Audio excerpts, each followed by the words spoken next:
kita katakan adalah keajaiban manusia. Jadi pada masa dahulu itu memang banyak manusia-manusia yang kalau bahasa lokalnya itu sakti ya. Kalau bahasa dahulunya itu Allah berikan khawariq ya kan gitu. Di antaranya adalah Asif ya. Dia berjanji kepada Nabi Sulaiman, sa'atika qabla an yartadda ilaika tarfuk. Coba bayangkan, jadi dia sanggup untuk mendatangkan biidnillah ya, singgasana Balqis itu hanya kedipan mata Sulaiman. Qabla an yartadda ilaika tarfuk.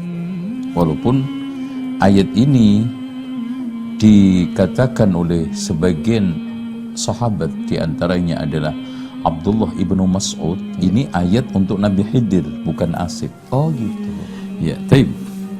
Khidir itu nama yang diambil dari gelar. Kenapa? Karena ada sebagian riwayat katanya ketika beliau itu menduduki bulu itu tiba-tiba berubah menjadi rumput yang hijau ranum. Padahal bulunya itu bulu putih. Makanya sejak itu khadra ya. Khidir dari khadra yang artinya adalah hijau ranum. Taib. Kehidupan Nabi Khidir memang penuh dengan misteri ya. Sehingga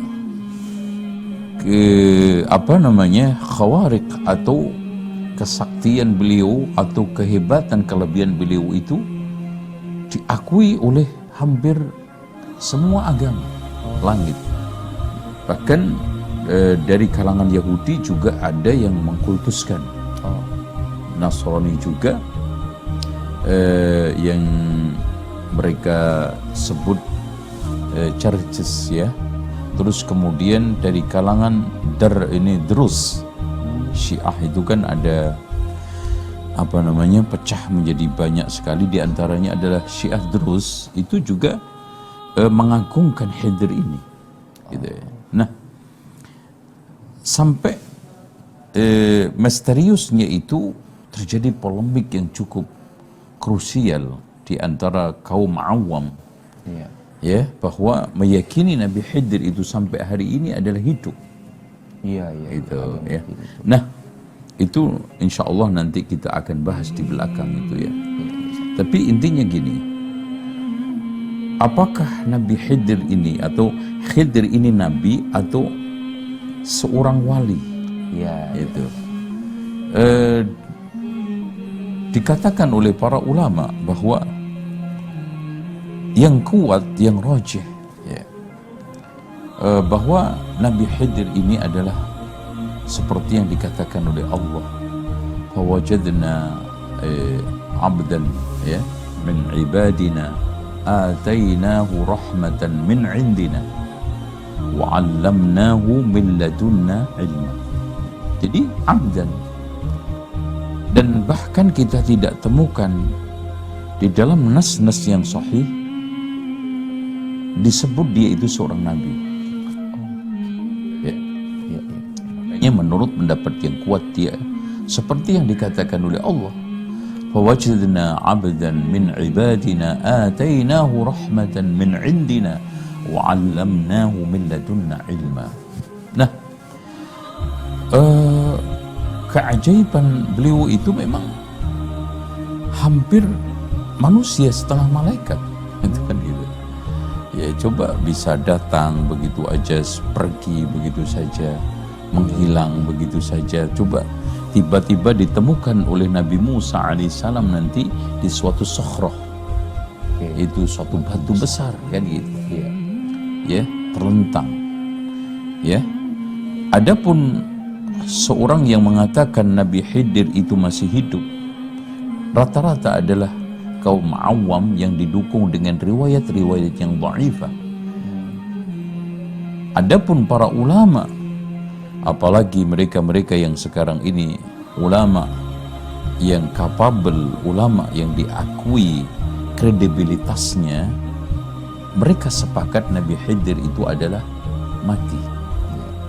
seperti yang ditegaskan oleh Syekh Abdul Aziz Ibn Bas. Dan itu bukan semata-mata kata beliau, karena Allah mengatakan di dalam surat Al-Anbiya kan, wa ma ja'alna li basharin min qablikal khulda. Nah, ini. Ya.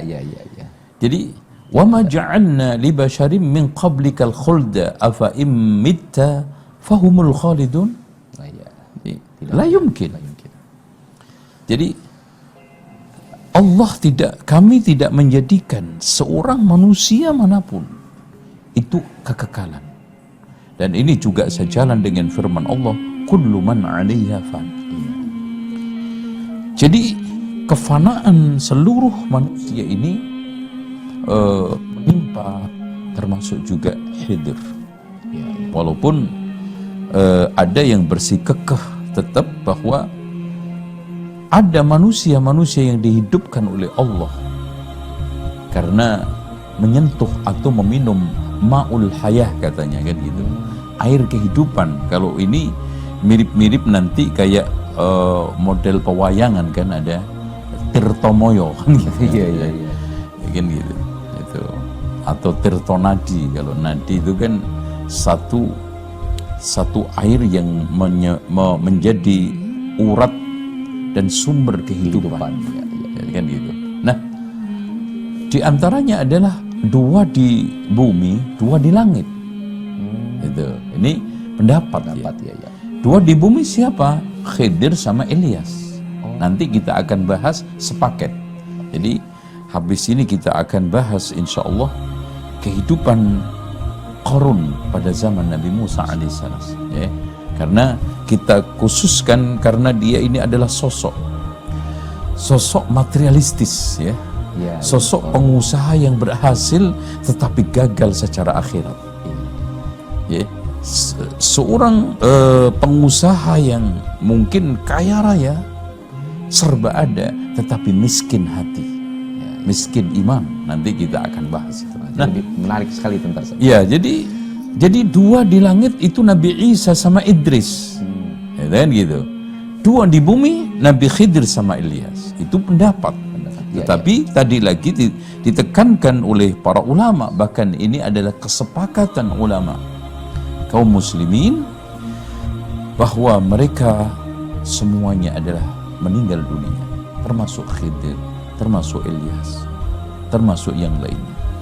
Adapun Nabi Isa alaihissalam dikecualikan oleh Allah dengan nas. Permasalahannya kan ketika Allah mengatakan wa ma ja'alna li basharin min qablikal khulda afa im mitta fahumul khalidun, ini yang dikecualikan di langit itu hanya Isa.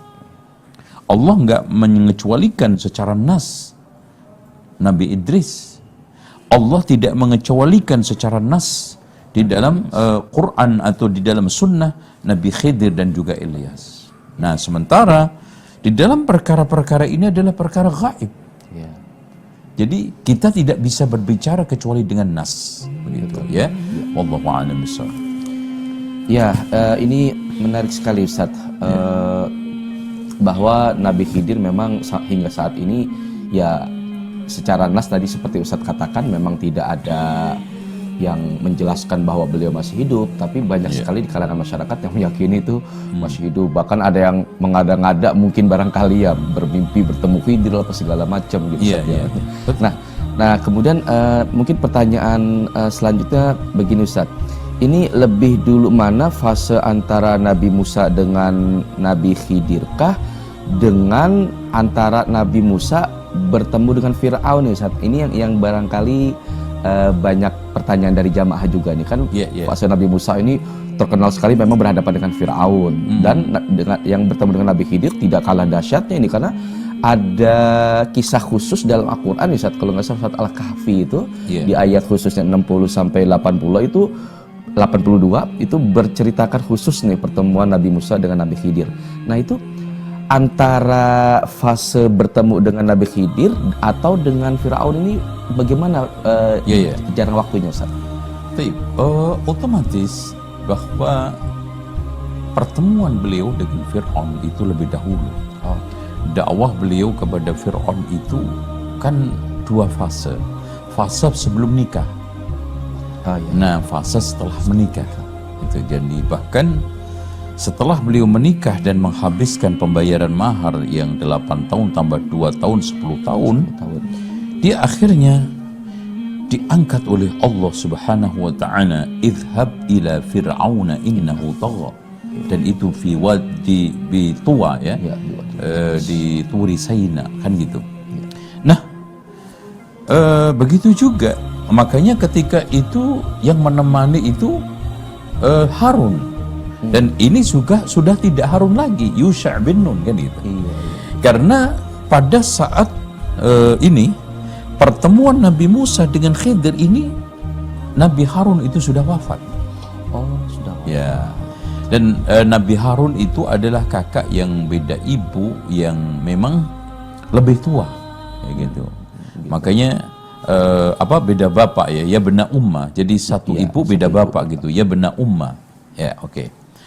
Nah, dengan demikian fase ketika sama Fir'aun itu didampingi oleh Harun, karena memang Harun itu sangat tepat. Allah Subhanahu wa taala memilih kehidupan Harun, Nabi Harun alaihissalam mendampingi Nabi Musa ketika saat berhadapan dengan Fir'aun. Kenapa? Karena pertama ketegapannya, kefasihannya, dan juga kecerdasannya. Itu ya. Karena menghadapi raja yang serba ada, serba berkuasa, otoriter, all-out, yang dia mengatakan dengan sambil menghinakan, am ana khairun min hadza huwa mahin, kan gitu.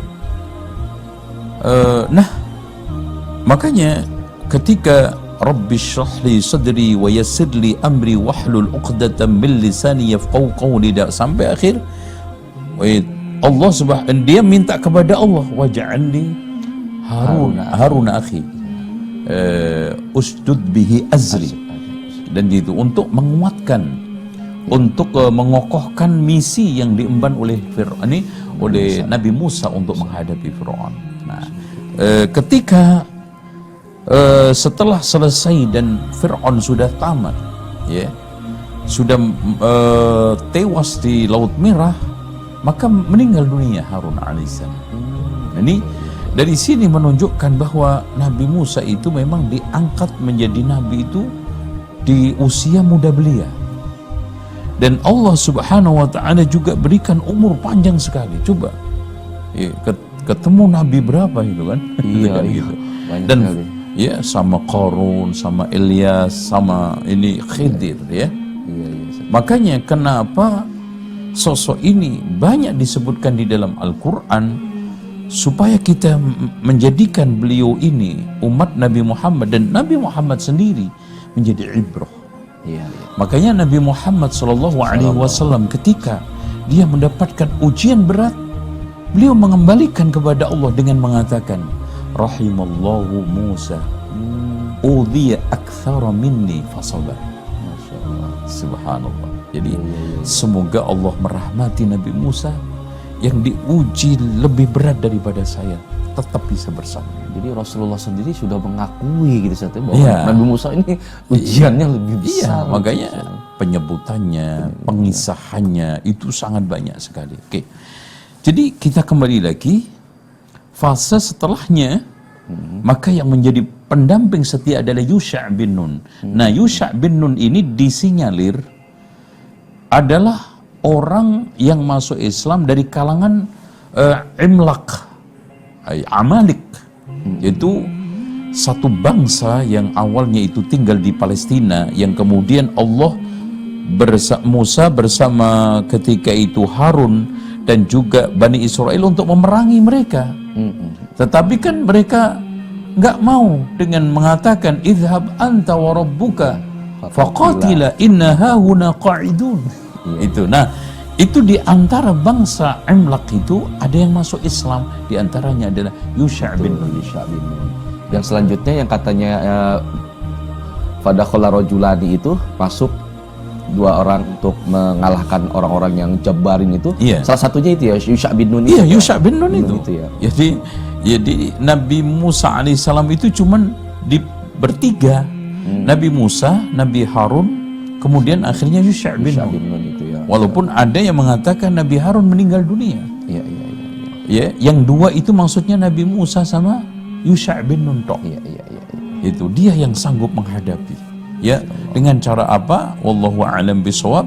Apakah juga dia diberikan oleh Allah khawariq sehingga coba bisa mengalahkan bangsa yang sadis, bengis, sampai disebutkan Amalik. Walaupun Imam Al-Baghawi di dalam tafsirnya secara berlebihan ya, bahwa mengungkapkan besarannya, tingginya itu sampai hampir nyentuh matahari, itu semuanya adalah dibantah keras oleh Imam Ibnu Katsir di dalam Qasasul Anbiya, karena dia manusia dan bahkan Adam sendiri situna dhira'a, hanya 60 itu jadi dan itu tidak ada yang lebih. Wallahu a'lam. Insyaallah. Selanjutnya begini Ustaz. Nah, Nabi Khidir ini kan secara khusus tidak disebutkan namanya dalam Al-Quran Ustaz ya. Disebutkan di sana memang seorang hamba Allah aja gitu kan. Ada dialog dengan Nabi Musa. Kemudian Nabi Musa seperti kita ketahui itu adalah termasuk salah satu ulul azmi minar rusul. Jadi ada 5 Ustaz ya. Selain Nabi Musa itu ada 5 nabi dan rasul yang dikategorikan ulul azmi minar rusul yang memang mendapat cobaan kesabaran yang lebih gitu, segala macam. Nah, Nabi Khidir ini punya tempat tersendiri, katakanlah seperti istimewanya nih, mempunyai khawari, kelebihan oleh Allah Subhanahu wa taala, yang sampai demikian rupa Nabi Musa diperintahkan untuk berguru deh gitu kan. Gitu. Nah, itu kenapa Nabi Khidir ini tidak dikategorikan ke ulul azmi barangkali, ataupun tidak dikategorikan ke dalam 25 nabi dan rasul deh yang secara tegas disebutkan nama-nama gitu Ustaz. Nah, itu apakah ada hikmah tersendiri atau bagaimana Ustaz? Memang di sini Allah Subhanahu wa taala tidak menyebutkan secara tekstual tidak ada Khidir. Makanya akhirnya ahli tafsir itu mengarahkan dengan arahan-arahan yang sangat debatable. Jadi turunannya aja ada yang mengatakan ibunya Persia, bapaknya Romawi, ada yang mengatakan itu dan yang lainnya. Bahkan Majma' al-Bahrain itu juga sama, nanti kita akan bahas di mana itu debatable juga. Nanti intinya begini, Allah tidak menyebutkan Nabi Khidir di dalam Al-Quran memiliki satu hikmah. Serahasianya, semistirinya itu Allah juga misteriskan namanya, ya kan gitu. Sehingga di sini sebagai ujian keimanan kita, itu kan gitu. Iman enggak? Jadi sudah khawariq, begitu juga ghaib, begitu juga dibikin oleh Allah Subhanahu wa taala serba tidak masuk akal kan. Coba bayangkan dalam satu sisi gurunya para nabi dan murid nabi ini kan enggak main-main, ulul azmi kan gitu kan. Betul, suruh berguru pula. Seperti itu ya. Dan dengan demikian Allah Subhanahu wa taala berkehendak, ya, yakhluqu ma yasha'u wa yakhtar, ya. Allah menciptakan dan memilih. Nabi Khidir dipilih oleh Allah, kelebihan batiniahnya, ya. Ya, makanya ketika ketemu Nabi Musa alaihissalam, saya memiliki ilmu yang Allah ajarkan kepada kita, yang kalian tidak akan bisa, kamu tidak akan bisa menguasainya. Allah juga mengajarkan kepadamu ilmu yang aku juga tidak menguasainya. Jadi masing-masing tampaknya dari situ Allah berikan risalah dan juga Allah berikan satu misi sendiri-sendiri. Itu ya. Itu kenapa Allah merahasiakan Nabi Khidir. Nah, begini Ustaz, barangkali sebelumnya nanti bisa dikoreksi kalau saya salah. Salah satu hikmah Al-Quran itu kan begini Ustaz, banyak kisah-kisah dan ada yang disebutkan namanya secara eksplisit, tekstual langsung. Contoh misalkan kisah kisah Maryam yang mempunyai demikian rupa sebagai tanda kebesaran Allah gitu kan, bahwa lahir Nabi Isa tanpa bapak, sebutan langsung. Kemudian ada kisah lain lah gitu kan. Nah, kalau saya salah diperbaiki Ustaz. Salah satu hikmahnya adalah ketika Al-Quran menyebutkan nama secara langsung, itu hikmahnya adalah tidak akan ada kejadian lagi selanjutnya. Adapun jika Allah menyebutkan sebuah peristiwa seorang hamba tidak disebutkan langsung namanya, itu hikmahnya adalah bahwa akan ada peristiwa-peristiwa serupa di kemudian hari. Nah, pertanyaannya balik lagi ke peristiwa Khidir yang tidak secara langsung disebutkan, hanya disebutkan seorang hamba Allah saja yang memiliki khawarik, keistimewaan, kelebihan, karomah, katakan kalau wali seperti itu, Ustaz. Nah, apakah akan terjadi lagi nih, Ustaz, manusia-manusia pilihan Allah yang memang punya kesaktian, kelebihan seperti Nabi Khidir ini? Karena kan itu tadi hikmah Al-Quran tadi kita disebutkan gitu. Bagaimana? Ini saya kira masuk ke dalam tafsir batiniyah. Dan ini yang dijauhkan oleh para ulama dari tafsir Al-Quran seperti itu. Ini tafsirul batiniyah. Kalau kita sekarang ini adanya tafsir tekstual dan kontekstual kita tidak ingkari. Akan tetapi tafsir-tafsir yang mengarah kepada bahwa akan ada minimal orang yang seperti Khidir, pengganti Khidir, atau Khidir itu masih hidup, ini adalah tafsirul batin. Ya, tidak ada, nggak kuat ada. Ya. Kita tidak ingkari bahwa di sana ada orang-orang yang nanti diberikan oleh Allah karamah, tetapi dia itu sebagai reinkarnase Khidir ini harus kita dudukkan, dan nanti mengembangnya adalah adanya ilmu laduni. Ya, tolong diperhatikan, kita tidak mengingkari wa'allamnahu min ladunna ilma, bahwa ada orang-orang yang diajar oleh Allah secara langsung, ya, dan kadang melalui Jibril.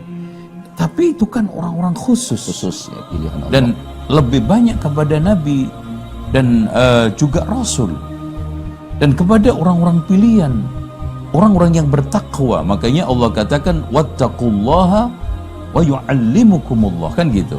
Ya. Tetapi di sini ini sebagai pembenaran nanti akhirnya ilmu laduni ini artinya adalah orang itu bisa pintar tanpa belajar. Yang lebih hebat lagi, dia itu memiliki linueh, kata orang Jawa, versi tasawufnya orang Jawa, bahwa werusak jeruning karah, werusak turungi winarah, kan gitu. Werusak jeruning karah tahu sesuatu yang sekarang dibungkus rapi. Werusak turungi winarah tahu sebelum diberitahu. Ini nanti bermasalahnya. Dan akhirnya, nah ini dikulirkan oleh Hisham bin Hakam, yang dia tidak lain adalah otaknya Syiah yang menyebarkan tasawuf falsafi. Dia mengatakan bahwa kita itu memiliki ilmu, tidak harus belajar. Bahkan kalau melihat orang-orang yang belajar Sahih Bukhari, nenteng-nenteng apa itu, kalau dulu zaman asbak, sembunyikan auratmu, malu-maluin aja. Ya Allah. Nah, kalau versi ilmu laduni seperti ini, jelas kita itu tidak akan akui, dan ini kita tidak benarkan, bahwa orang itu akan bisa pintar sendiri, sehingga orangnya disebut dengan orang pintar tanpa belajar. Ya. Bahkan dia akan mengalahkan ulama-ulama lain yang belajar sekapabel Imam Bukhari, Imam Muslim, hanya sekedar dia itu meniru ilmunya Nabi Khidir, mendapatkan tiruan dari Nabi Khidir, atau mendapatkan reinkarnasi dari Nabi Khidir. Bahkan Nabi Khidir itu tajalli di dalam dirinya. Seperti kalau kita lihat di dalam serat Diwaruci itu kan, Nabi Khidir menjelma kepada dirinya Sunan Kalijogo. Setelah itu Nabi Khidir mengajarkan ilmu-ilmu kepada Sunan Kalijogo. Nah ini bermasalah, kan gitu. Akhirnya muncullah berbagai macam penyesatan dan kesesatan di dalam agama ini atas nama Nabi Khidir. Betul. Padahal Nabi Khidir, jangankan dengan kita, dengan umatnya Nabi Muhammad, dengan Nabi Musa aja tidak ada hubungan risalah. Gitu loh. Nah ini yang harus kita luruskan. Dengan demikian bahwa ada tiruan atau jelmaan atau kloningan Khidir berikutnya, ini adalah satu kuliran orang-orang tasawuf falsafi yang didalangi oleh Hisham bin Hakam, yang menggulirkan ilmu laduni. wa 'allamnahu min ladunna ilma, itu kita tidak ingkari. Ya, wattaqullaha wa yu'allimukumullah, kita juga tidak ingkari. Tetapi yang kita ingkari adalah orang yang akhirnya mendapatkan ilmu laduni, warusak jeruring karah, warusak turungi winara, menafikan ilmu syar'i. Itu coba kisah yang tidak jelas asal usulnya yang dinisbatkan kepada Syekh Abdul Qadir Jailani, yang juga disebutkan di dalam kitab An-Nurul Burhani fi Manaqib Syekh Abdul Qadir Jailani yang karangan Al-Barzanji, ya, yang hidupnya jauh setelah Abdul Qadir Jailani, yaitu abad ke-12 kalau enggak 13 itu, ya. Beliau mengatakan bahwa di dalam kisah itu pernah suatu ketika Syekh Abdul Qadir Jailani itu bertapa. Coba, mana mungkin ada syekh itu bertapa? Iya. Jadi katanya dia itu bertapa semedi khalwat di pinggiran pantai Baghdad. Dan selama 1 tahun itu ketemu 3 kali Nabi Khidir alaihissalam. Ya. Terus kemudian tiba-tiba diajari oleh Allah ilmu yang tidak pernah dia dapatkan sebelumnya. Akhirnya dia datang ke Baghdad, ke kota, ya. Kemudian ditantang oleh ulama-ulama ahli tafsir, ahli hadis, ya, ahli fikih untuk berdebat. Di dalam forum debat itu tiba-tiba keluarlah dari dada Syekh Abdul Qadir Jailani itu cahaya, ya, yang menyinari dada-dada ulama-ulama yang hadir di majelis itu untuk mengambil ilmu-ilmu semua ulama yang hadir tersebut. Jadi dalam seketika itu ulama ahli fikih, ulama ahli hadis, ulama ahli tafsir langsung bodoh-bodoh semua. Hilang ilmunya, disedot oleh kekuatan gaib yang dimiliki oleh Syekh Abdul Qadir Jailani. Nah ini kan termasuk turunannya tadi. Ini yang kita nafikan, gitu ya. Wallahu a'lam. Ya, karena akan banyak sekali yang bertabrakan dengan syarat Islam, setelah satu sisi Islam mewajibkan umatnya untuk menuntut ilmu, nanti dengan dalih seperti itu jadi pembenaran nggak mau nuntut ilmu, berharap ilmu laduni segala macam. Baik Ustadz, selanjutnya nih Ustadz, ada satu poin inti sebenarnya dari kisah ini. Kita ingin mengenal lebih jauh, menggali lebih jauh nih Ustadz, dari surat Al-Kahfi ayat 82 ini, yang menceritakan tentang perjalanan atau pertemuan Nabi Musa dengan Nabi Khidir ini Ustadz. Ada 3 peristiwa kalau nggak salah ini yang sangat penting sekali gitu kan. Nah kita ingin tahu lebih jauh nih Ustadz, peristiwa-peristiwa apa saja yang dialami oleh pertemuan antara Nabi Musa dan Nabi Khidir. Ya, kalau kita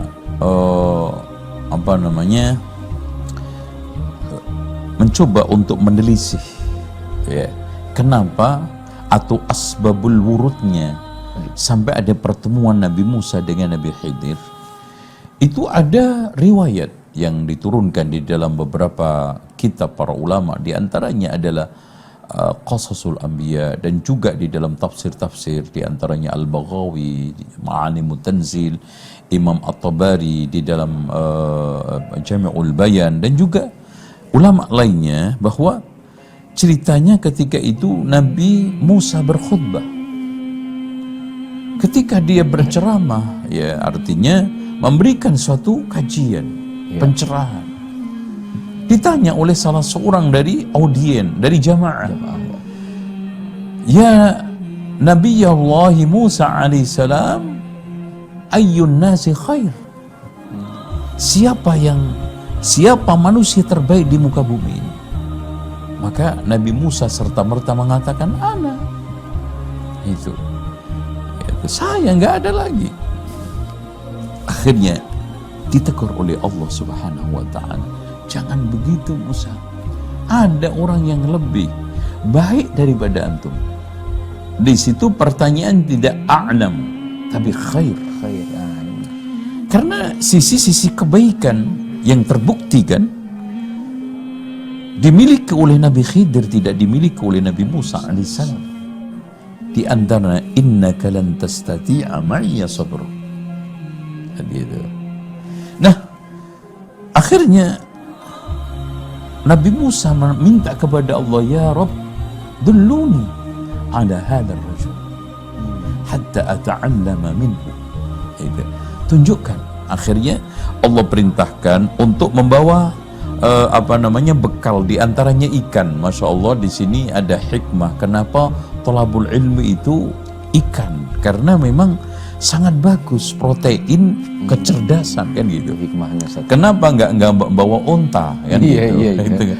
Daging unta lebih bagus dibuat kendaraan, dan juga nanti kalau lapar disembelih kan gitu. Makan dagingnya. Tapi Ikan. Allah perintahkan ikan karena memang ikan itu proteinnya tinggi, dibuat bekal untuk makan. Ya. Nah, di dalam suatu riwayat disebutkan ikan itu digoreng, dibakar maaf. Dan akhirnya perjalanan jauh. Coba bayangkan Majma'al Bahraini itu ada yang mengatakan sampai laut Azerbaijan, ada yang Mediterania, ada yang minim paling dekat itu pertemuan laut antara laut putih ya, laut ini dengan laut merah itu kan. Dari situ ya, Bahrul Abyad sama Bahrul Ahmar ya kan gitu. Ya minimal itu tetap aja jauh, dan itu jalan kaki.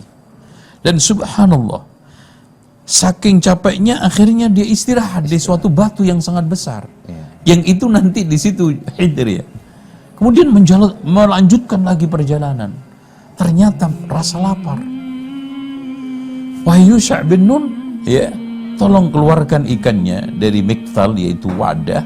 Kita makan lapar. Aduh, ya. Nabi Musa, ya.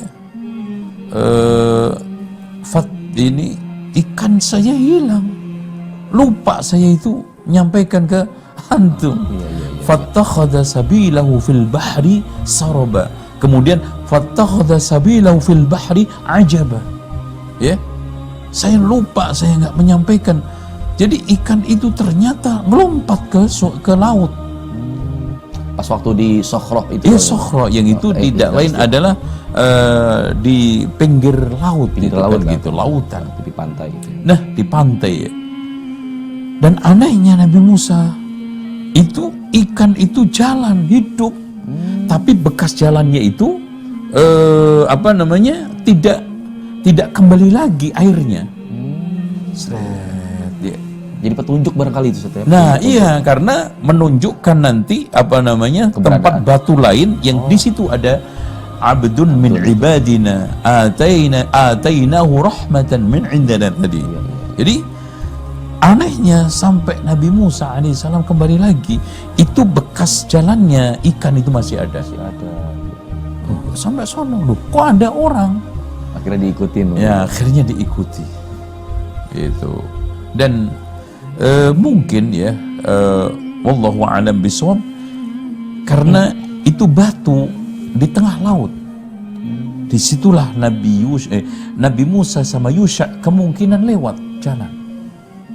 Itu karena yabas, disebutkan di dalam satu kisah itu kering.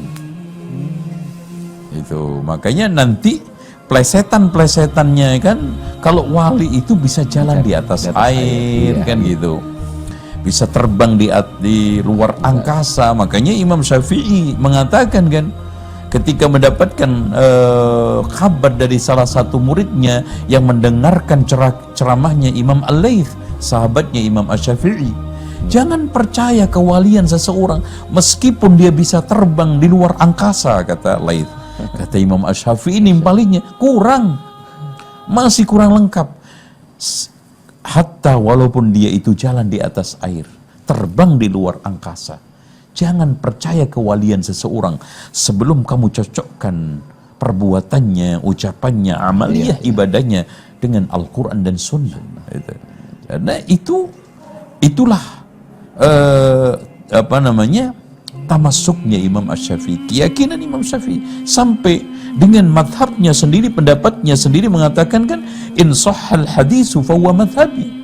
Jika kamu mendapatkan satu hadis yang sahih, itulah madhab saya.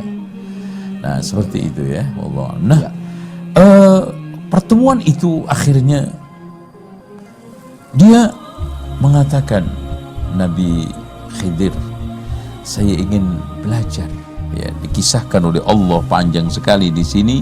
Ya, satu yang menarik ya. Qala lahu Musa hal attabi'uka ala an tu'allimani mimma 'ullimta rusyda. Gitu. Jadi ternyata proses ta'lim, muta'allim, ya, belajar mengajarnya Nabi Musa ini tidak mudah. Itu berat. Coba bayangkan menempuh perjalanan, ya, diuji kesabarannya, dan itu inti daripada belajar. Ternyata dua, ujian kesabaran dengan kepayahan. Jadi siapa yang mau berpayah-payah, bersusah payah, dan yang keduanya siapa yang bersabar, insya Allah berhasil. Itu pun Nabi Musa akhirnya juga tidak lolos untuk menjadi muridnya Nabi Khidir, atau abdun min ibadina atainahu rahmatan min indina. Apa kata beliau? Qala innaka lan tastati'a ma'iya sabra. Itu. Wa kaifa tasbiru ala ma lam tuhid bihi khubra.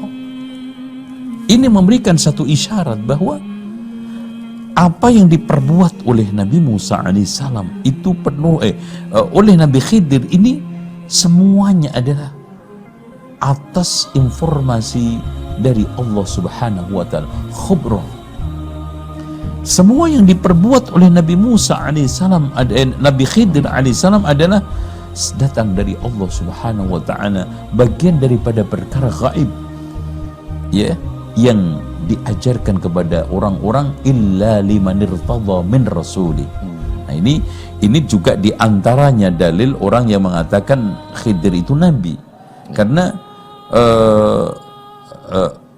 Allah itu alimul ghaib, ya, tidak memberitahu hal-hal yang gaib illa liman irtadha min rasuli, gitu kan, gitu, kecuali rasulnya. Oke, kita lanjutkan. Qala satajiduni insyaallahu sabiran wala a'si laka amra. Masya Allah, ini adalah syarat untuk mencari ilmu. Jadi pertama sabar, keduanya jangan melanggar aturan main.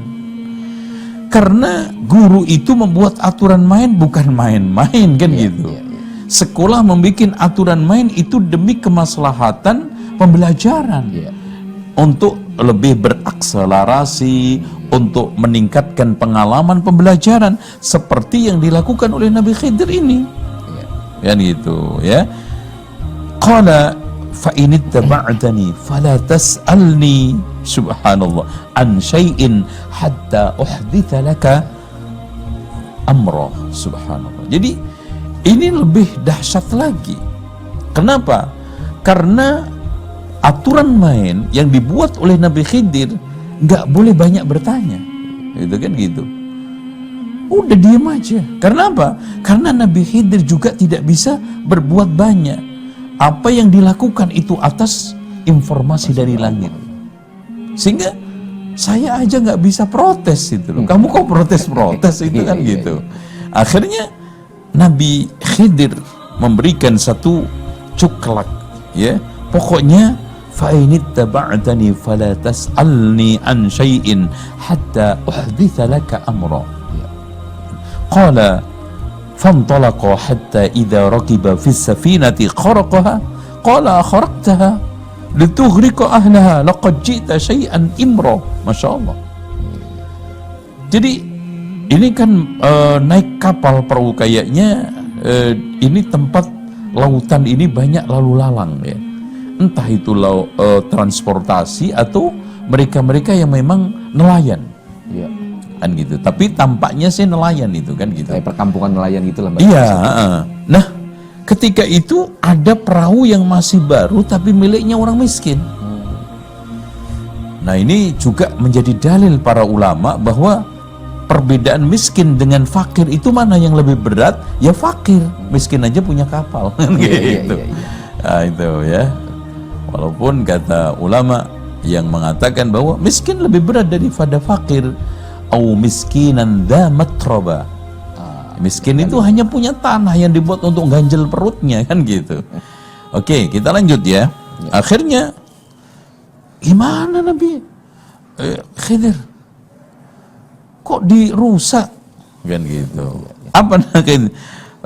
Qala alam aqul laka, qala alam aqul innaka lan tastati'a ma'iya sabra. Iya. Itu Nabi Khidir mengatakan, bukannya aku mengatakan kamu nggak bakal bisa sabar. Iya. Itu kan. Tetapi dia mencoba. Tetapi guru yang bijak juga memberikan keleluasaan, memberikan kesempatan lagi, kan gitu. Ayo, itu kan gitu. Tapi ya jangan berkali-kali salah, kan gitu kan gitu. Jadi ketika ada kesemangatan dari murid untuk belajar, maka guru juga harus memberikan kesempatan lagi untuk dia itu lebih bisa belajar, lebih berani belajar, untuk berani mencoba, kan gitu. Iya. Akhirnya qala la tu'akhidni bima nasitu wa la turhiqni min amri usra. Yep, lagi-lagi permasalahannya kebanyakan murid-murid ini juga kita harus sadari. Jadi murid-murid melakukan pelanggaran ini juga nggak ada unsur sengaja. Iya. Karena kekanak-kanaannya, karena berbagai macam letupan-letupan amarahnya, emosionalnya yang begitu sangat sensitif, sehingga lupa dia ada aturan ini, aturan itu. Udah gitu dikasih buku nggak dibaca, gitu kan gitu. Orang tuanya nggak baca, anaknya juga nggak baca. Akhirnya kayak Nabi Musa ini, lupa deh. nasitu. Iya. Akhirnya wala turhiqni min amri usra fantalaqa hatta idza laqiya gulaman faqatala. Kalau ini bukan lupa lagi, ya. Kalau ini kaget dia. Kaget langsung. Jadi Nabi Musa kehilangan kesadarannya, kehilangan kontrolnya. Waduh, Peristiwanya masa iya. bodoh sih? Ini waduh. Jadi kalau tadi itu lupa, yang ngeblank gitu lah. Kalau ini apa ya namanya itu, orang kayak shock gitu lah shock, melihat. ya. Jadi shock itu akhirnya ngeblank juga kan gitu. Iya. Kok sekarang dibunuh, ini kata orang soleh, gitu. Iya. Faqatala. Qala qatalta nafsan zakiyatan bighairi nafsin. Maksudnya dia tidak membunuh orang. Laqad ji'ta syai'an, tadi imro, sekarang nukro. Udah mungkar. Iya kan gitu. Satu hal yang mungkar. Gitu. Makanya kalau tadi itu imro itu hanya sekedar lupa. Iya. Ini nukro, kaget. Sekaget-kagetnya sampai Nabi Musa itu ngeblank. Anak masih lucu-lucunya dibunuh langsung. Ditanteng. Gitu. Qala alam aqul laka innaka lan tastati'a ma'iya sabra. Diingetin lagi. Itu subhanallah, ternyata masih ujian mencari ilmu, ya. Artinya dengan berbagai macam perjalanan seorang talibul ilmi, seorang penuntut ilmu, itu semuanya proses ujian mencari ilmu. Makanya Imam Syafi'i mengatakan, ala la tanalul ilma illa bi sittatin saumbika amma jumu'iha fi bayanihi dzaka'un wa hirsun wa ijtihadun wa bulghatun wa irsyadu ustadin wa tulu zamanihi. Artinya proses menghadapi berbagai macam permasalahan, tantangan, godaan, kesabaran itu bukan hanya kesabaran soal satu sisi, kesabaran di dalam menghafal ilmu, kesabaran di dalam mengulang, mendengar, mengikuti, kesabaran di dalam menghadapi gurunya, kesabaran di dalam penungguan waktu yang sangat panjang, bisa 7 tahun, 10 tahun, 15 tahun, Masya Allah. Qala in sa'altuka an syai'in. Ini Nabi Musa udah tahu diri. In sa'altuka an syai'in, ya, ba'daha fala tusahibni qad balagta min ladunni udhra. Wahai Nabi Musa, Nabi Khidir, kalau nanti saya salah lagi, ya udahlah, itu Pisahan. ya, saya nggak apa-apa. Saya di apa ya, dirisenkan, ya. Saya dikeluarkan dari sekolah ini. Qad balagta min minni min ladunni udhra, ya. Ya cukuplah beralasan kalau nanti Nabi Khidir tidak melanjutkan lagi pengajarannya, ya. Fantalaqa hatta idza ataya ahla qaryatin istata'ama ahla. Jadi Ini godaan berat lagi karena melewati suatu negeri, suatu desa, Korea. Ya kan perjalanan jauh, coba dari laut, dari ini kan, Masya Allah itu kan nggak mudah. Kelaparan tiga-tiganya.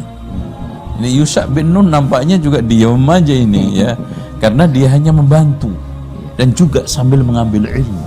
Makanya dia tidak mengikutinya. Ya. Terus kemudian lapar, melewati suatu perkampungan, minta makan hanya sekedar untuk ganjal perut aja nggak dikasih. Nggak dikasih sama warga. Iya, coba warga bakhil semuanya itu. Jadi ibaratnya dari RT RW lurahnya bakhil semua. Subhanallah. Dari majikan pembantunya, subhanallah. Jadi terkenal Qaryatul Bukhl ya. Dia minta istata'ama ahlah. Istata'am itu hanya cukup untuk ngisi perut, bukan minta suatu barang yang besar. Wa fa'abawu an yudayyifuhuma. Itu Masya Allah ya.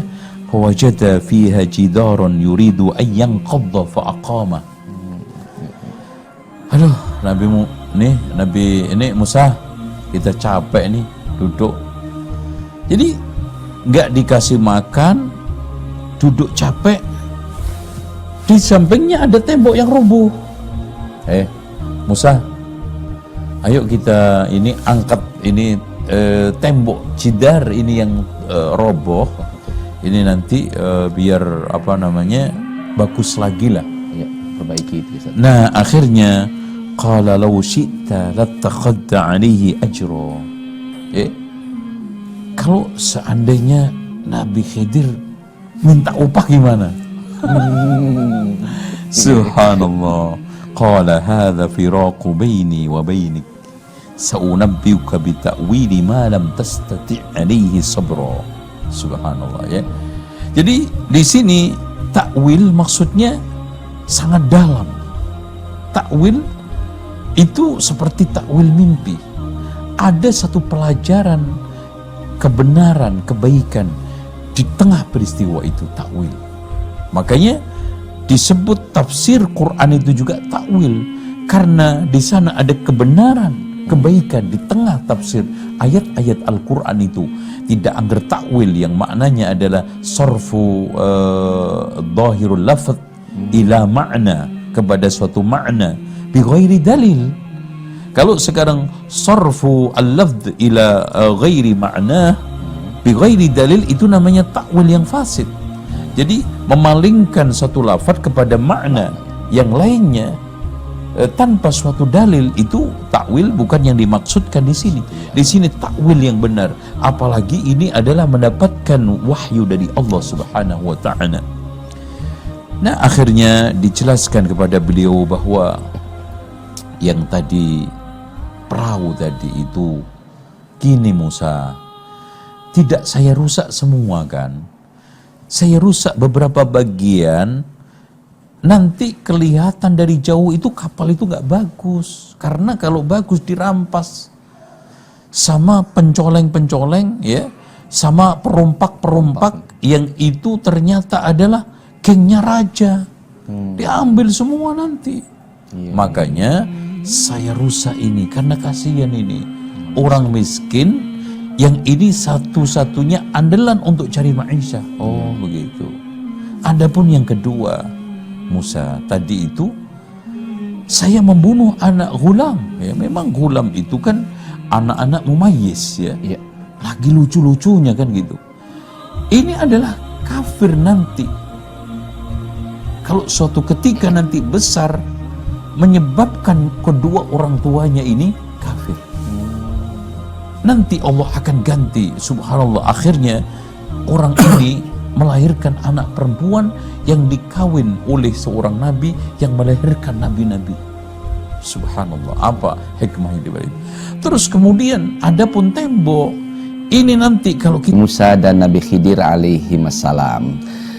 Selanjutnya sudah ada beberapa pertanyaan dari para jamaah kita yang sudah menyimak dari awal sampai akhir.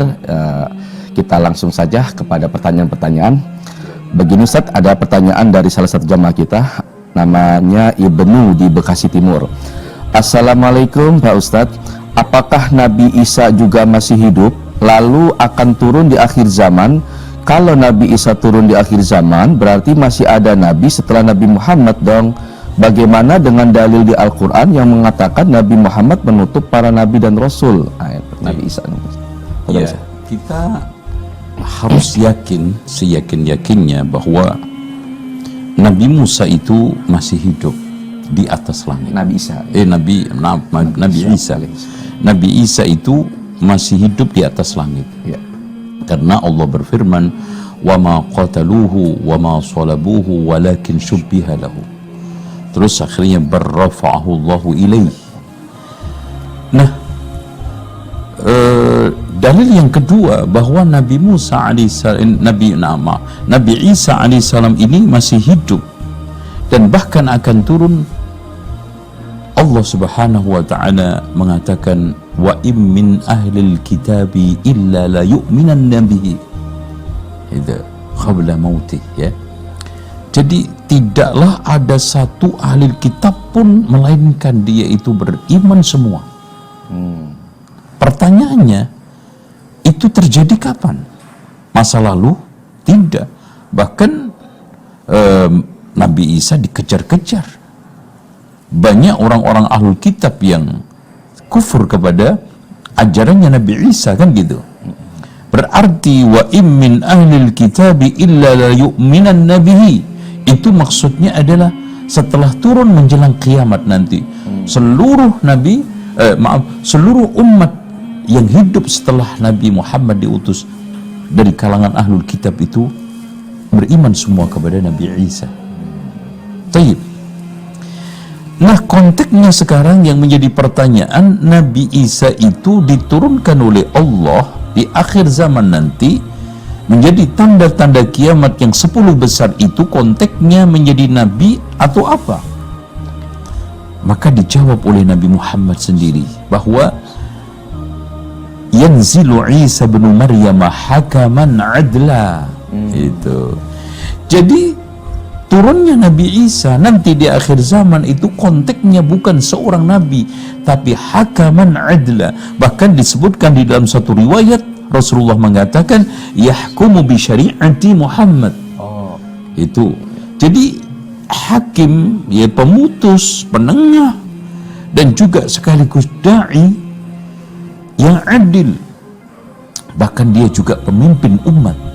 Tetapi konteksnya beliau bukan nabi, tetapi abdun min ibadillah, termasuk umat di antara umat Nabi Muhammad SAW, yang Rasulullah SAW sendiri mengatakan yanzilu Isa. Ketika itu juga Rasulullah tidak menyebutkan Nabi Isa, yanzilu Isa bin Maryam, dan kemudian Rasulullah menyebutkan tugasnya hakaman adlan, yaksirus salib wa yaqtulul khinzir wa yad'ul jizyah wa tada'ul harbu awzaruha. Jadi jelas di sini Nabi Isa alaihissalam dijelaskan oleh Rasulullah secara detail misinya, kemudian tugasnya, fungsinya.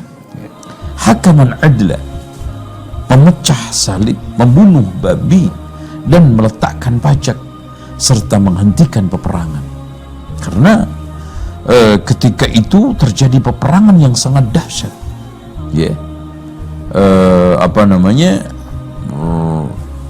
Juga disebutkan oleh Rasulullah SAW di dalam hadis yang dikeluarkan oleh Imam Al-Hakim, kan, dengan sanad yang sahih, di mana yakhrujud dajjalu fi ghadabin minan nas wa khiffatin minad din wa su'i dzatil bayin. Jadi Dajjal itu akan keluar karena marah kepada manusia. Apa yang menjadi pemicu kemarahannya? Wallahu a'lam. Tapi ada sebagian ulama yang menjelaskan karena dibai'ahnya Imam Mahdi. Dan saat tipisnya agama seseorang, dan saat terjadi perpecahan di mana-mana, pertentangan di mana-mana, perang di mana-mana. Nah, Dajjal keluar pada saat itu. Nah, dari sini sinkron bahwa kembali lagi kepada pertanyaan tadi, tidak ada pertentangan. Dari sinilah kalau ada ayat dengan ayat, ayat dengan hadis, atau hadis dengan hadis yang sama-sama sahih dianggap pertentangan, itu satu. Kita kekurangan bahan untuk menyambungkan pertentangan itu, menghilangkan pertentangan itu.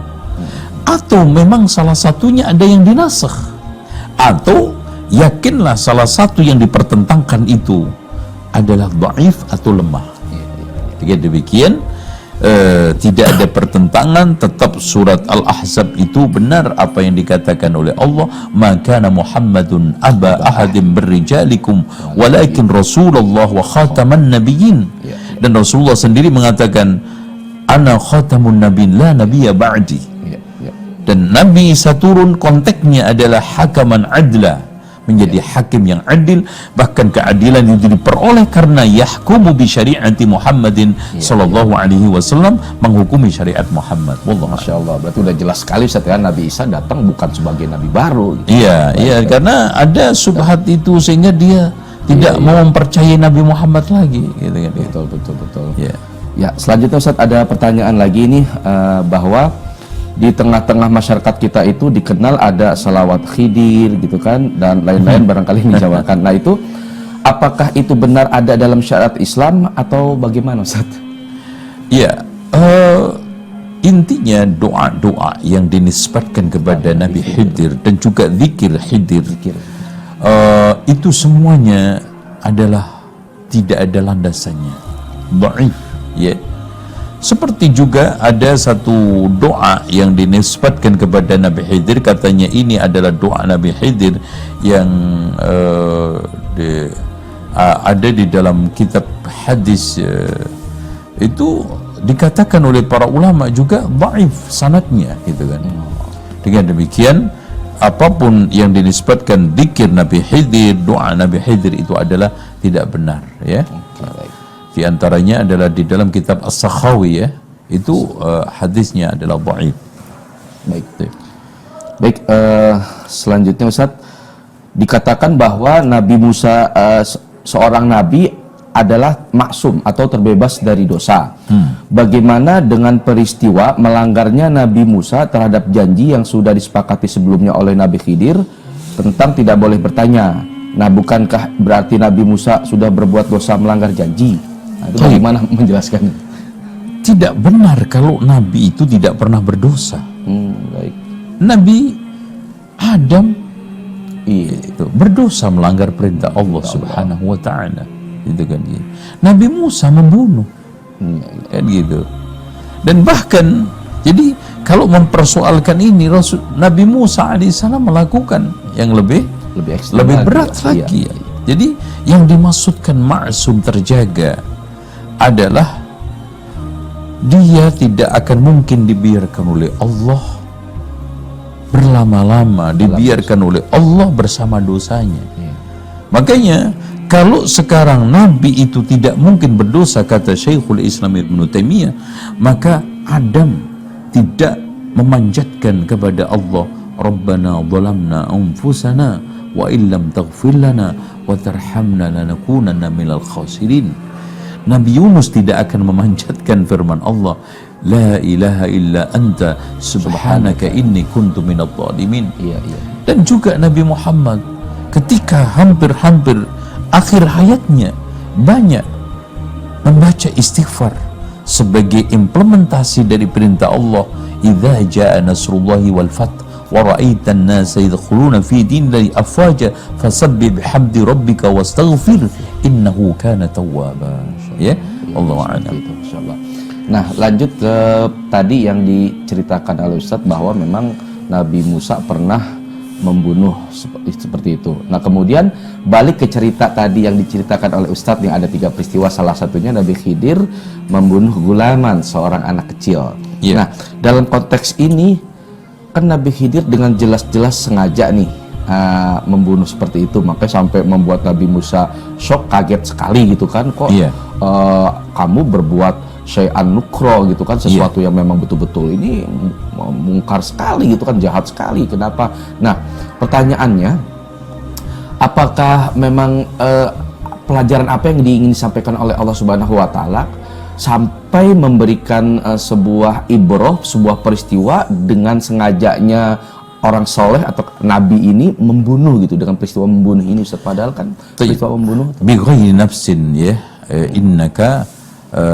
tadi disebutkan oleh Allah membunuh bi ghairi nafsin, artinya memang di dalam ketetapan Allah, terutama syariat kita, memang orang itu tidak dibunuh kecuali karena 3: ats-tsayyibuz zani, ya, orang canda atau duda yang berzina. Terus yang kedua adalah an-nafsu bin nafsi, yaitu membunuh diri. Nah, yang ketiganya adalah al-mufariq lil jamaah, itu keluar dari agamanya. Taib. Kenapa Nabi Khidir melakukan itu? Lagi-lagi tadi, wa ma fa'altuhu an amri. Itu pertama. Dan itulah yang ditekankan berkali-kali, innaka lan tastati'a ma'iya sabra. Itu. Dan tadi juga khubra. Jadi khubra, sabra, dan wa ma fa'altu an amri, ini semuanya adalah perintah Allah. Dan Allah membuat satu syariat kepada Nabi dan untuk umatnya itu tidak harus bisa diatur-atur oleh logika kita kan. Karena Allah memiliki sifat fa'alun lima yurid. Iya. Siapa yang bisa mempersalahkan Allah? Memerintahkan sholat kepada Nabi Muhammad untuk diangkat ke langit. Ngapain aja ke langit? Jibril juga bisa turun. Iya, Ya, Allah gitu. apa kehendak. Di sini siapa yang bisa juga mempersoalkan, apalagi mempersalahkan Allah? Iya. Allah kan tahu. Nah, umatnya Nabi Muhammad itu mampunya sholat 5 waktu, nggak akan bakal mampu sholat 50 waktu. Itu kenapa Allah pakai 50 waktu terus kemudian dikurangi, didiskon. Kita jawab, innahu la yus'alu wa hum yus'alun. Allah itu tidak boleh dipertanyakan, dipersoalkan, apalagi dipersalahkan. Kalian yang sebenarnya harusnya dipersoalkan itu. Loh, kenapa begini? Allah enggak. Kenapa?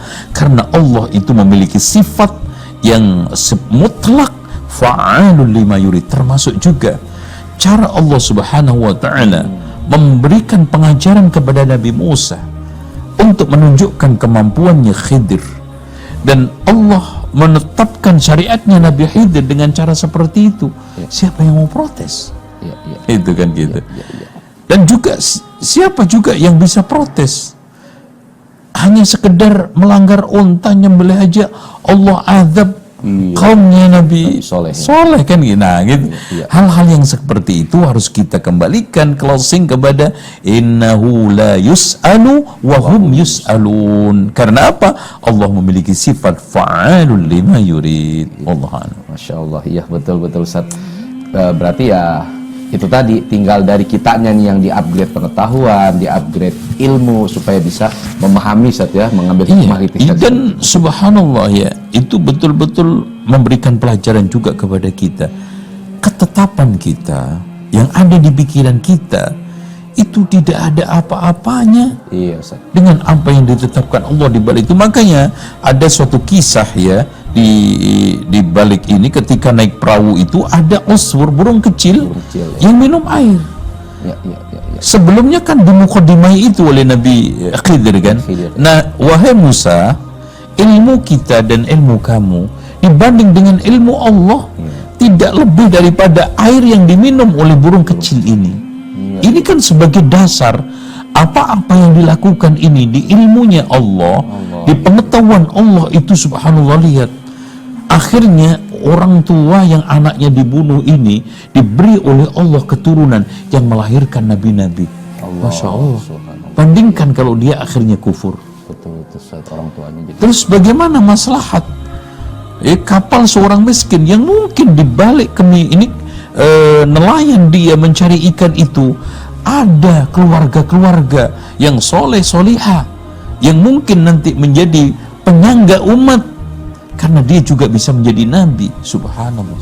Dan orang miskin ini ya, yang memang orang tuanya meninggal dunia, fakana abuhuma salihan, ya kan gitu, soleh. Kemudian ya Allah, ini anak saya nggak ada siapa-siapa, ibu bapaknya meninggal dunia, maka disimpan di situ sebagai harta karun.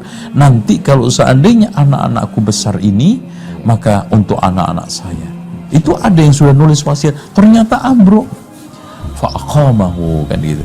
Jadi semuanya ini intinya wa ma fa'altuhu an amri dzalika ta'wilu ma lam tasti' alaihi sabra. Allah. Baik, nah, menarik Ustaz, ada kalimat terakhir yang barusan Ustaz tegaskan dalam sebuah ayat. Namun di ayat sebelumnya itu ada kalimat malam tastati alaihi sabra. Katakan Musa, kamu nggak akan bisa sabar nih bersama-sama, menggunakan kalimat malam tastati. Nah, ini buat yang bahasa Arab mungkin menarik. Tapi di akhir bagian ada ayat selanjutnya malam tasti alaihi sabra. Nah, ini bagaimana Ustaz, perbedaan hikmah atau apa? Iya, ini sama seperti nanti juga bersama Zulkarnain. Karena ketika Nabi Khidir mengatakan kepada Nabi Musa malam tastati, itu kan sighah di dalam bahasa Arab menunjukkan lithiqal. Nah, yang malam tasti diilangi taknya itu litakhfif. Nah, kan gitu ya. Karena memang Nabi Khidir mengatakan itu sebelum menunjukkan hasil ujian. Berat memang. Buktinya Nabi Musa alaihissalam tidak lolos, kan gitu, kan gitu. Ini ujian apa ini ya? Malam tastati, berat. Makanya ketika ujian itu berat karena Nabi Musa alaihissalam tidak tahu arah apa yang diperbuat oleh Nabi Khidir, maka Allah menunjukkan kalimat dengan siqal. Nah, makanya istilah ahli balaghah al-thiqlu lithiqli, yani al-thiqalu lithiqali, ya, yang berat menunjukkan al-athqal lil-athqal, gitu kan gitu. Nah, ini juga begitu, ketika setelah ditunjukkan, oh begitu toh maksudnya, oh ya Allah, kalau tahu begitu kan malam tasdi. Jadi sebetulnya ringan, sebetulnya gamblang. Maksud saya melakukan ujian ini, gitu loh. Jadi ketika anak menghadapi ujian yang berat setelah tahu kunci-kunci jawabannya, kisi-kisinya, oh gitu ya, itu malam pasti ringan sebetulnya. Itu hikmah kenapa Allah menggunakan teks lafaz ketika Nabi Khidir ingin mengajarkan ilmu kepada Nabi Musa dengan praktek-praktek yang isinya adalah memuat suatu perkara-perkara yang tidak masuk akal, gaib bagi Nabi Musa, menggunakan malam tastati. Setelah ditunjukkan hadza wa ma fa'altuhu an amri dzalika ta'wilu ma lam tasti, karena sudah tahu. Gitu ya. Allah a'lam. Masyaallah, itu bagian dari mukjizat Al-Quran, Ustaz, ya, melalui redaksi diksi-diksi Quran itu memang tidak bisa kita sepelekan, samakan dengan bahasa Arab lainnya, itu penuh dengan hikmah itu Al-Quran. Iya, karena seperti yang dikatakan oleh ahlul balaghah, tidaklah ada suatu ziyadah di dalam Al-Quran, pasti li ma'nan akhar. Ada suatu makna yang Allah ingin tambahkan, Allah ingin tekankan di dalam sela-sela kalimat Al-Quran tersebut. Itulah wa tammat kalimatu rabbika sidqan wa adla. Ya. Insyaallah, alhamdulillah Ustaz, kita sudah sampai di penghujung acara. Selanjutnya barangkali kita ingin tahu nih Ustaz, secara garis besar tentang kisah Nabi Musa dan Nabi Khidir ini, hikmah apa atau pelajaran apa yang bisa kita ambil, kemudian bagaimana kita bisa mengaplikasikannya Ustaz dalam kehidupan kontekstual kita di zaman modern seperti ini, Ustaz. Iya, Masya Allah. Jadi hubungan antara Nabi Musa dengan Nabi Khidir ini ada beberapa hikmah yang sangat mendalam. Yang pertama utama adalah klaim orang bahwa dia sekarang menjadi pengikutnya Nabi Khidir itu batal. Karena apa? Nabi Musa aja nggak, padahal Bani Israel sezaman yang harusnya bisa mengikuti atau saling mengikuti, masing-masing berbeda misi risalah. Apalagi orang yang sekarang ini umatnya Nabi Muhammad, yang Nabi Muhammad sendiri mengatakan kepada Umar ketika membawa secari Taurat, wallahi ya Umar, lau kana Musa hayyan ma wasi'ahu illa ayyattabi'uni. Wahai Musa, ini Umar, demi Allah, andaikan Musa hari ini hidup, tidak ada keleluasaan kecuali pasti mengikuti saya. Sehingga dengan dalih dia itu pengikutnya Nabi Khidir, dia tidak harus sholat, dia tidak harus terikat dengan risalah Islam, ya, perintah-perintah syariat Islam. Ini yang berbahaya itu. Yang kedua, pelajaran mendasar bagaimana proses mencari ilmu itu harus real, harus di lapangan, harus ada satu majelis, harus ada tatap muka dengan guru. Makanya daring-daring seperti ini memang bikin dada kering kan gitu. Karena kering dari nilai, kering dari sikap, kering dari akhlak, kering dari keteladanan. Dan itu inti daripada pendidikan Islam kan gitu. Makanya kalau sekarang kita itu hanya memberikan informasi belaka, maka pendidikan akan tergusur dengan teknologi karena ada big data yang lebih canggih. Sekarang guru kalau ditanya murid, Pak Guru sebutkan jembatan terpanjang di dunia, gedung tertinggi di dunia, mungkin seketika itu nggak bisa jawab, tapi Mbah Google coba. Iya, Ustaz. Tetapi yang tidak ada di Google adalah nilai yang kita tanamkan, keteladanan, sentuhan berkah yang dikatakan oleh Rasulullah SAW, "Mashtama'a qaumun fi baitin min buyutillah yatluna kitaballah wa yatadarasunahu fima bainahum." Nah ini, saling mengaji dan mengkaji di antara mereka, illa nazalat alaihimus sakinah, turun ketenangan, wa haffat bihimul wa nazalat alaihimus sakinah wa ghasyiyatuhumur rahmah wa haffat bihimul malaika, yang enggak main-main, wa dzakarahumullahu fi man indahu, dituturkan nama-nama kita. Bahkan disebutkan malaikat-malaikat yang turun ke majlis itu lapor kepada Allah, ya Allah, saya datang dari majlis. Kata Allah, saya ampuni dosa semuanya. Ya Allah, ada yang di antara mereka itu iseng main-main. Humul julasa'u la yashqa bihim jalisuhum. Allahu Akbar. Mereka-mereka itu berteman dengan orang-orang yang tidak membuat rugi. Dia mendapatkan berkah karena keseriusan yang serius. Subhanallah. Ini majelis. Nah, yang terakhir, yang ketiga, yang kita bisa petik dari pelajaran kisah Nabi Musa dan Khidir ini adalah persahabatan. Bagaimana kita itu al-akhillau yawma idin ba'dhum li ba'din aduun illal muttaqun. Makanya kita itu harus menekankan diri kita, anak kita, untuk berteman, bersahabat dengan orang-orang soleh. Karena almar'u ala dini khalilihi. Rasulullah mengumpamakan seperti penjual minyak wangi yang baik, seperti pandai besi yang jelek. Coba bayangkan, jangankan kita berteman dengan orang-orang soleh, anjing aja menjadi mulia, namanya terukir indah di dalam surat Al-Kahfi karena berteman dengan orang soleh, yaitu Ashabul Kahfi, apalagi kita. Makanya dari sinilah 3 poin ini kita bisa petik pelajaran dari kisah penjelasan antara Nabi Musa dengan Nabi Khidir. Mudah-mudahan Allah ini kita bisa memetik dari ilmu-ilmu yang diajarkan oleh Allah ini. Allah amin. Barangkali kita tutup Ustaz ya tempat kita kali ini, insyaallah. Barangkali selanjutnya Nabi Musa dengan Qarun, Ustaz ya. Ya, insyaallah kita akan bahas Nabi Musa dengan Qarun. Ini menarik dari bagaimana refleksi di kehidupan materialistis hedonis, ya. Ternyata banyak orang-orang yang sekarang ini mengusung mental Qarun, betul. Iya kan, menarik kita. Iya, insyaallah. Insyaallah nanti. Nah, nanti setelah itu kita akan angkat Khidir dengan Ilyas. Baik. Itu Khidir Ilyas ini karena dianggap dua-duanya manusia ini nabi sakti ini kan gitu. Semakin menarik insyaallah. Baik, kalau gitu kita tutup Ustaz ya. Alhamdulillah pemirsa YHBS TV yang dirahmati Allah, dimanapun Anda berada, yang sudah menyimak kajian kita kali ini, bincang serius kali ini tentang seri kajian Islam Nabi dan Rasul, Nabi Musa dan Nabi Khidir alaihi wassalam. Sampai juga di penghujung acara kita mesti berpisah.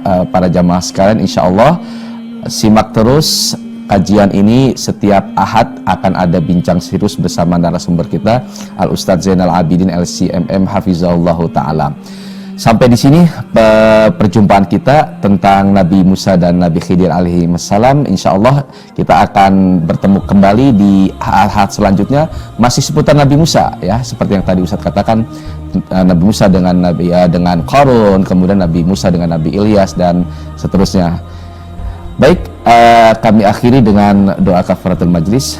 Subhanakallahumma wa bihamdika asyhadu an la ilaha illa anta astaghfiruka